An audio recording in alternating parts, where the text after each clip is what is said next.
Collingwood secures its spot on top. A shock North Melbourne win means that West Coast finish on the bottom and the Western Bulldogs ensure their finals chances are still alive going into the home and away season's final day. This is the round so far, brought to you by Amy.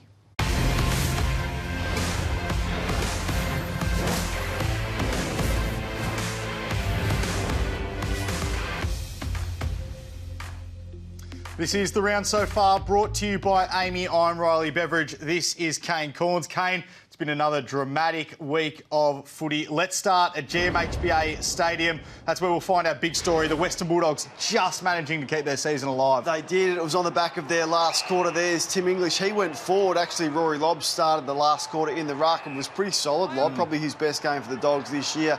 But then they just got going against what really was half a VFL side from Geelong. They were excellent in the first half, the Cats. They were hungry. The tackle pressure was up. But that faded, as you're seeing here. Bad mistake there from Stewart. Cody Waitman kicked a goal there.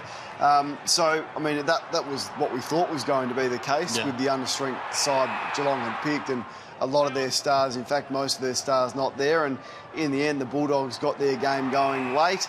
Norton kicks this goal there, and at the moment, they're playing finals. At the moment, they kick the first 5 goals of the final quarter. This is how it looks right now. So, of course, GWS plays Carlton tomorrow, the final game of the home and away season. If they win that, they will leapfrog the Western Bulldogs into the finals picture. The Bulldogs will go out. So they need a lot to go their way. I think even based on tonight's evidence, though, you have to think if the Dogs do make it to September, they're a side that in the past, they've actually come from 8th and challenged for premierships.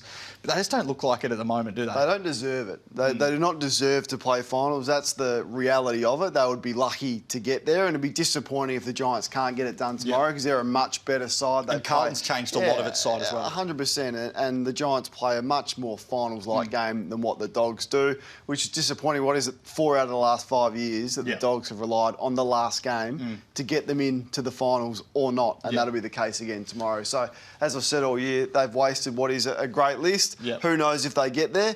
You'd suspect if they do, they'll just be making up the numbers. That Sydney-Melbourne game very important as well, because Sydney can jump St Kilda and get a home elimination final if they win that.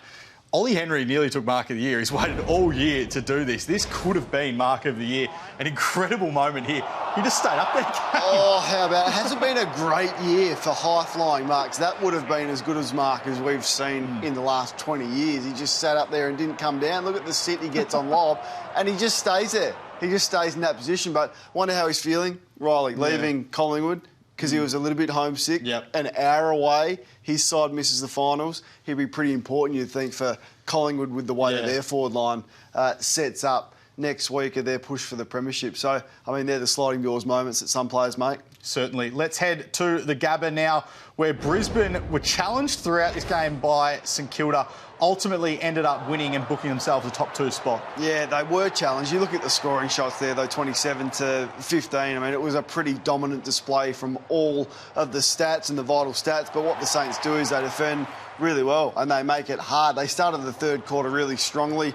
The Saints, they had a moment there where they won about the first 4 centre bounce clearances and put some scoreboard pressure on and dominated the inside 50 count. But in the end, I mean, they're maximising what they've got, I reckon, the Saints. They're about playing about as well as you possibly can with what they have got, and that was on display. And it's been on display all year when they've come up against top 8 sides. Their record against top 8 sides is great. Here's the last moment. It was frantic. They needed a couple of goals. So they hung in there, and that's on the back of their defence. But at times, I thought they fumbled too much. They were smashed from around the ball from a clearance point of view, and also scores from stoppage, plus 27 points. So Lachie Neale had 15 ground ball gets and 10 clearances again. So their midfield was dominant, but whoever plays Brisbane on the back of that, you'd think there's just a little bit vulnerable next week. Well, I was going to ask you about the Lions. It's the first time in their history they've gone unbeaten through a home and away season at the Gabba.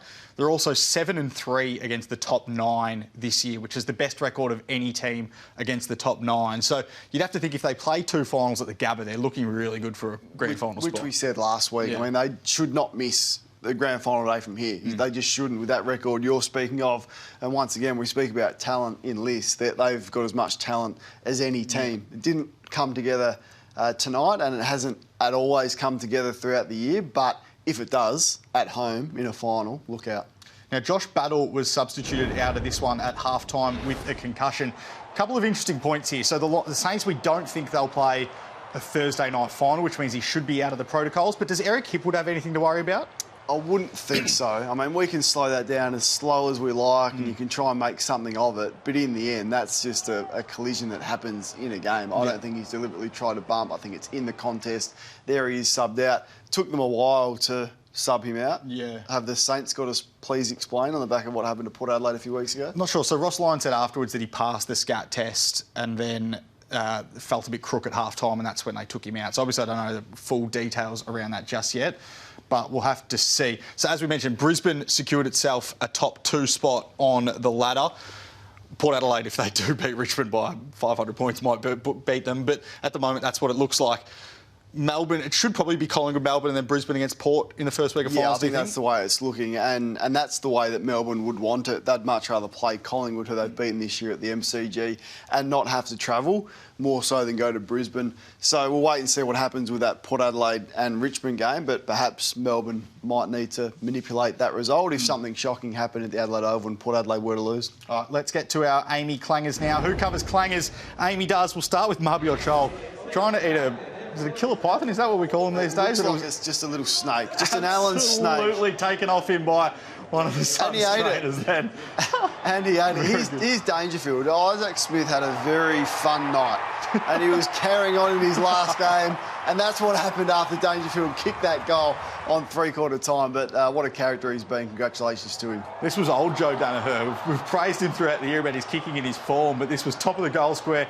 Cannot believe he managed to miss that one. What about Nick Larkey with the old 5 symbol here? He just said to Collins, there's 5, mate. All right, I've just kicked 5 on you, and he was up and about. We'll get to his performance. It was extraordinary. There's the picture of it. Right in the face of kick 5. And now, this is 12 months ago. Mason Redmond tackling Jack Ginnivan, that famous tackle that he didn't get a free kick for. It caused so much outrage at the time. 12 months later, the same players. Mason Redmond on Jack Ginnivan. He takes the headband off him. Jack finally gets the free kick.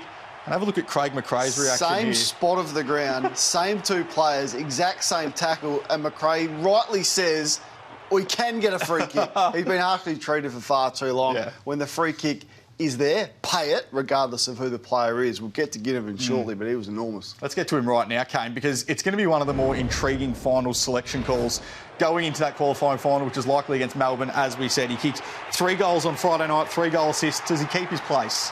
I think he keeps his place, but as a sub. I think he's the perfect sub. So when you look at the players that they've got to come back in more, of course, Murphy, McCreery, we'll wait and see on Dacos, but they've got some big names coming back. So Frampton goes out, McRae out. I don't think Cox plays. In fact, I wouldn't play Mason Cox. I'd let him go. I think Cameron is your sole ruckman with a bit of mixed day in the ruck if you need that to be the case. So that's the way I would go and go for a bit more speed on the ground. Of course, Bobby Hill and McCreery are locks, and this man, I just think he's the ideal sub, but he's going to be stiff to miss the final 22 off the back of those numbers. He was fantastic on Friday night. The Bombers were not, though. It's been a really sour end to the season for them. Some of their efforts here were just shocking. Yeah, lowest score of the season. I mean, this really is embarrassing in the last 2 weeks, and last week we sat here and spoke about it, and Jesse Hogan just waltzing around doing as he pleased, and Essendon's flat start. Well, it happened again. Like, you're looking at the score, they just kept piling on the goals in the first quarter. We're seeing fumbles, we're seeing skill errors. Unfortunately, it's just not one aspect of the game. So, here's the skill errors. Doesn't know what to do, Martin, who's been a good player and a good ball user all year. But then it's the missed tackles. Then it's like this. Watch this. There's 3 of them in the middle. They all miss a tackle. 1, 2, 3, and that just walks through. So that's the sort of stuff that would be alarming for Bombers fans, particularly when the season started with such promise. Yeah, and Essendon coach Brad Scott spoke about it after the game. He was pretty critical of them across the course of the season, said they didn't deserve to make finals. This was what he said after the game. In a perverse way, the players leave with a sick feeling in their stomach, and that should drive their off-season. Again, recency bias is a real thing. Like, if we performed really well the last 2 weeks and just missed out in the finals, the risk is everyone thinks, are we going okay? And potentially we don't make the hard decisions that we need to. Now that the hard decisions become easier, now what that means in terms of list management, it's too early to tell. So he brought list management into it there. What do you think he's meaning by that? Yeah, I think they've just got some harsh decisions to make. Like Jake Stringer, I would look to probably trade him. I don't think Jake's been a player that you can rely on. I don't think he's been great for the culture. Continually doesn't train and misses. I'd look at Parrish. I mean, there's an offer on the table reportedly that seems really fair. If he's not prepared to sign that, then let him go and get some competitors into that lineup, because right now they're far too nice and they don't have enough competitors, certainly in the forward half of the ground. Yes, they need some key defenders behind the ball, but all in all, they're too nice. And once again, after the game, Zach Merritt speaks about how they're sick of being an ordinary side. We've just heard that year after year after year. So enough of the talking. Let's actually get some competitive players into that side who can compete and can compete consistently, because the fall away has undone all of that good work. Let's head down to Tasmania now. That's where we find our Saturday star. It is Nick Larkey. He kicked 9 goals today as North Melbourne got off the bottom of the ladder on the final day of the season. Yeah, I feel like we have spoken about him enough this year. I think we've been conscious of speaking about what a year it has been for a side as poor as this. So 20 losses in a row, they snapped that today. But to have the best defender every week go to you, knowing that all of the ball is going to be directed to you, and still produce that with 70 goals, which is the most a North Melbourne player has kicked in the home and away season since Wayne Carey in 1998. Like, that's how big this season is for him. So, look, the All-Australian team will be announced on Wednesday. I hope this guy is seriously considered for what he has done, because it's very easy to pick a whole heap of midfielders who get a stack of the footy. It's not as easy to kick 70 goals in a team as poor as what North Melbourne have been this year. So congratulations to him. As I said last week, him and Harry Shees were the shining lights for North this year. We said it's been a dramatic weekend. It was more dramatic, arguably, at the bottom of the table than it was at the top, because after West Coast beat the Bulldogs last Sunday, it put North Melbourne onto the bottom, and they then subsequently would have had pick 1. They then win today, which means West Coast finishes at the bottom and has pick 1. This is North Melbourne coach Alistair Clarkson speaking about the situation after the game. The great feeling you get of having a win and for your morale, and that's much more important than a draft position. And people say, oh, it's the number 1 pick. Well, stats say that number 1 picks are good players. We can't doubt that. But if they don't help you win premierships, and that seems to be the case over a long, long period of time, then maybe pick 2, pick 3, pick 5, still going to be good picks and good players. So we'll just take what we can get. So this is what the draft order looks like now. So West Coast has pick 1, North 2, Hawthorn 3, Gold Coast 4, and then Melbourne 5, courtesy of the Luke Jackson trade last year.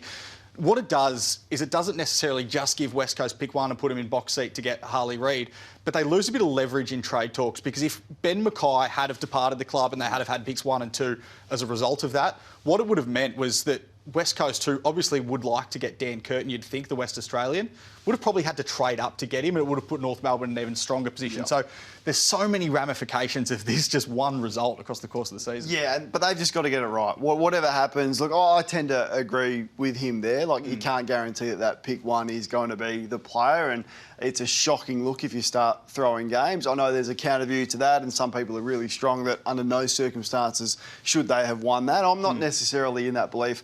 I don't even know how good Harley Reid is. Like, how much better is he than the next best? They're saying he's great, but you watch his vision, you go, OK, he looks like a good player, but there's going to be some other good players there. They've already had 2 number 1 draft picks in the last 2 years that they didn't even take. They're gone. Like Horn Francis, they took and he's gone, and then last year they traded the Cadman pick away. So we'll wait and see. Their priority is just to nail the pick. Yeah. And don't be satisfied with that win. Like this season should They've got to turn that into something. Well, this should just burn. Like, yes, you had a nice soft win in round 24, but you've been another ordinary team again, and you hope they don't celebrate too hard and get too comfortable, because there's nothing to be comfortable about. What about Gold Coast, though? They appointed Damien Hardwick during the week. He said that he thought that 80% of their premiership list was already on the list. Watching a performance like that, do you agree with him? Yeah, it's not... The words don't ring true now, do they? I mean, we just don't care about them enough. Like, last week, they're 5 goals up in the first quarter against the Flat Carlton at home. They coughed that lead up. But no one talks about Gold Coast. Like, the Blues came back and Charlie Curnow, how good was he? They just fly under the radar. Well, they're not going to now. There's going to be some pressure, because Hardwick's come in with some really strong statements. He's speaking premierships in a very short period of time. Like, we're talking 1, 2, 3 years. That's the language he was using. So all of a sudden that adds pressure, and that's probably what that club needs, because really, today was laughable, and their whole existence has been somewhat laughable. So hopefully Damien Hardwick, and he will, makes them relevant at least. Let's get to Optus Stadium now, where for a little bit of this game, it looked like West Coast was actually going to win again and change the dynamic at the bottom of the ladder. That was until Taylor Walker kicked 9 goals, put himself clear in the Coleman medal race as well. He loves playing against West Coast, so he kicked 10 earlier on in the year and he kicked 9 today. I cannot believe how much room they gave him. So let's watch these goals, and you tell me if there's a West Coast player anywhere near the only player the ball was being directed to from the Adelaide Footy Club. Like that's almost an uncontested mark with 3 West Coast players around him. It was just extraordinary to see, and I'm talking to McGovern, who's a very good player. His performance was as bad as you are ever going to see a defender play. Now, I don't know whether West Coast were not trying to win, because that's how they played tonight, but that direct matchup between McGovern and Walker, I couldn't believe it. I was saying to you, is anyone going to go and stand next to Taylor Walker? That's the only direction the ball is going in. And once again, it's a sad reflection of the West Coast Footy Club and what we've seen this year and what they've delivered. So he goes 1 goal clear of Charlie Curnow heading into Sunday's action. So Charlie Curnow can tie the Coleman medal race with 1 goal. He can win it with 2. Let's get to our moment now, Kane, because for all the bad that's happened at West Coast this year, they got to send off a couple of champions of the football club. Obviously, Nick Nat, Shannon Hearn and Luke Shuey all retired. Yeah, amazing scenes. What warriors they've been for the footy club. And it's just sad. Like we seen the Taylor Walker vision and you go, well, that's not the way Shannon Hearn played. That's not the way Luke Shuey played. That's not how Nick Nat played. So that's to send them off like that, as much as they tried for a quarter or 2 and then capitulated, it was disappointing for them because that performance wasn't reflective of the way they've gone about it. I mean, we'll always remember them as champions and big game players, particularly Shuey, who's an absolute clutch performer, big game player, Norm Smith medalist. So hopefully they can put their feet up on what's been a really difficult last 3 years for them. That 2018 grand final, just about one of the best individual performances you'll see. Now, Kane, if you needed an indication of just how bad this West Coast season has been, have a look at some of these stats. So these are up until round 23 because we wanted to do a complete picture across the course of the season, so it doesn't count this round. But have a look at this. So you look at a side like Carlton scores from stoppage, plus 256 this year, minus 703. It's the same as scores from turnover. It's remarkable considering the gap between the best and the worst in the comp. Even the gap between the second worst. That's what I noticed. Like, we know North Melbourne have been bad. They lost 20 in a row, but look how much worse West Coast are than North. That's why I've stood up here and said, look, Adam Simpson's job should be in jeopardy, not because he hasn't been a great person for the West Coast and a great coach and they'll remember him as that. They need a circuit breaker, this club. They need some energy. They need to change something. So it can't just be a fitness man goes and everything else stays the same because of those numbers and all the spot fires they need to put out. So we'll wait and see. I would suspect the next couple of weeks is going to be pretty busy at the Eagles. Let's head to the MCG now, where Fremantle finished its season with a win over Hawthorn and with a really good news story. Tom Emmett kicking 2 goals, getting 2 goal assists in this one to go with 17 disposals. This is a young man who beat cancer as a teenager.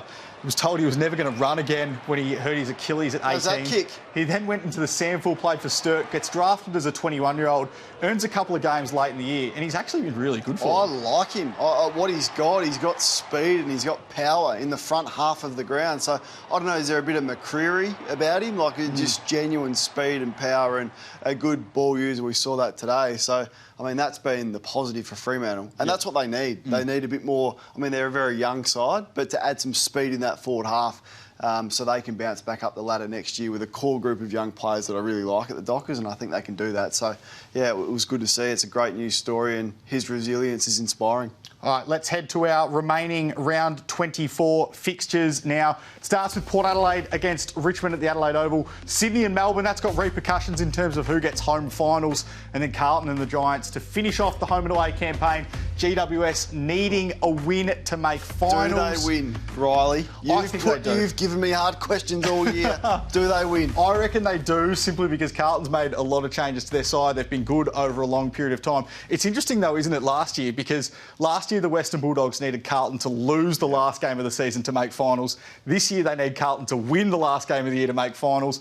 Let's get to our last Kane's question of the home and away season. I want to know, Kane, of the sides that have already missed finals this year, I'm not giving you an out with GWS and the Western Bulldogs, but of the sides that aren't playing finals this year, Who's the biggest 2024 threat? Adelaide are. I think they're the best side outside of the top 8. They should be playing finals football. I think they're as good as the bottom half of the 8, any of those sides, and it's been disappointing, their record away from home and also their inaccuracy. So if it wasn't for that, they're sitting well and truly inside the 8. So with the core group of young players, but surrounded by some experienced players that have played a lot of footy, I think they might need to address their ruck, and I think they might. I'm not sure Riley O'Brien, they might need to move past him in terms of a tap ruckman, but everything else is there. We'll see what they get up to in the off-season, but they'll play finals next year. It's going to be a fascinating side next year. Pre-finals bye next week, so we won't be here. Enjoy the week off. We'll see you in a fortnight's time for September footy.